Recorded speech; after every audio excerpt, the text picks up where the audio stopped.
বললেন যে তিতুমির কলেজের রাজনৈতিক অবস্থান এখন কীরকম বা আগে কীরকম ছিল। তো সেটা হচ্ছে যে স্বাধীনতা দ্বিতীয় স্বাধীনতা যে আমরা পেলাম, সেটা স্বাধীনতার আগে তিতুমির কলেজে ক্যাম্পাসে, শুধু তিতুমির কলেজ না, বাংলাদেশের প্রত্যেকটা ক্যাম্পাসে। আসসালামু আলাইকুম প্রিয় দর্শক, সবাইকে আমার নতুন আরেকটা ভিডিওতে স্বাগতম। এই ভিডিওতে আমি বলবো একজন নতুনকে তার ইন্টারভিউ নিব, যে বর্তমানে তিতুমির কলেজের অনার্স চতুর্থ বর্ষে পড়তেছে। তার সম্পর্কে জানবো এবং তিতুমির সে পড়াশোনা করে তার অনুভূতি কেমন। জি, ধন্যবাদ আপনাকে। প্রথমে সবাইকে আসসালামু আলাইকুম। আমার নাম মোহাম্মদ আশিক মাহমুদ। আমি সরকারি তিতুমির কলেজে পড়তেছি, বাংলা বিভাগ 19-20 সেশন। আর আমার বাসা হচ্ছে কুড়িগ্রাম জেলা। আর আমি কুড়িগ্রাম জেলা ছাত্র কল্যাণ পরিষদ সরকারি তিতুমির কলেজের সভাপতি হিসেবে দায়িত্ব পালন করতেছি বর্তমান।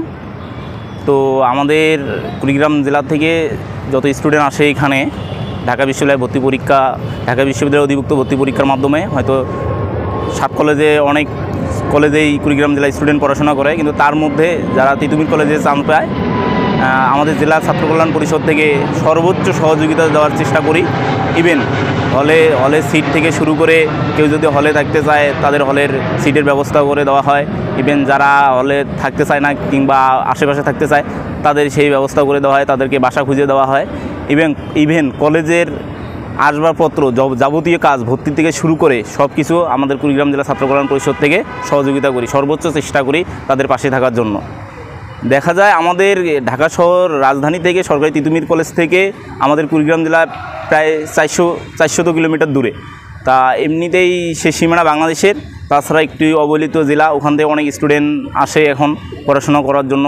তারা হয়তো প্রথমে ঢাকা শহরে এসে অনেক কিছু বুঝতে পারে না, তাই আমরা তাদের পাশে থাকার জন্য সর্বোচ্চ চেষ্টা করি আমাদের জেলা ছাত্র কল্যাণ পরিষদ থেকে। তো এই মুহূর্তে তিতুমির কলেজে পড়তেছেন, তো তিতুমির কলেজের আমরা এই মুহূর্তে আছি বলা যায় একটা স্বাধীনতা, 24শে স্বাধীনতার পরে। তো এর আগে স্বৈরাচার শাসক ছিল, তো তারা বিভিন্নভাবে সরকারি প্রতিষ্ঠানগুলোকে হস্তক্ষেপ করতো, তো তেমনই তিতুমির কলেজও ছিল। তা এখন এই তিতুমির কলেজ যেহেতু একটা সরকারি প্রতিষ্ঠান, এখানে কি রাজনীতি আসেনি, বা যদিও থাকে তো যদি সেটার প্রভাব কেমন, আর যদি না থাকে, এবং তিতুমির সার্বিক দিকটা একটু বলেন। এটা বললেন যে তিতুমির কলেজের রাজনৈতিক অবস্থান এখন কীরকম বা আগে কীরকম ছিল। তো সেটা হচ্ছে যে স্বাধীনতা দ্বিতীয় স্বাধীনতা যে আমরা পেলাম, সেটা স্বাধীনতার আগে তিতুমির কলেজে ক্যাম্পাসে, শুধু তিতুমির কলেজ না, বাংলাদেশের প্রত্যেকটা ক্যাম্পাসে একদলীয় শাসন ব্যবস্থা ছিল। সেটা ছাত্রলীগ এমনভাবে শাসন করছিল, সেখানে সাধারণ শিক্ষার্থীরা কথা বলা তো দূরে থাক, ক্যাম্পাসে স্বাধীনভাবে চলাফেরা করতেই পারেনি।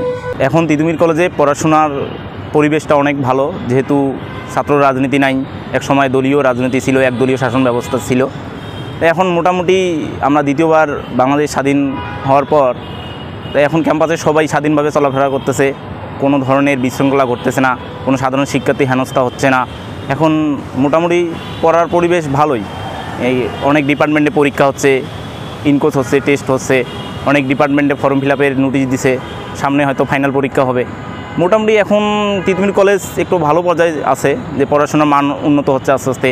ক্যাম্পাসটা নিরিবিলি, পরিষ্কার পরিচ্ছন্নতা সবাই চেষ্টা করতেছে, সাধারণ শিক্ষার্থীরাও চেষ্টা করতেছে কীভাবে আমাদের ক্যাম্পাসকে সুশৃঙ্খল রাখা যায়, পরিষ্কার পরিচ্ছন্নতা রাখা যায়।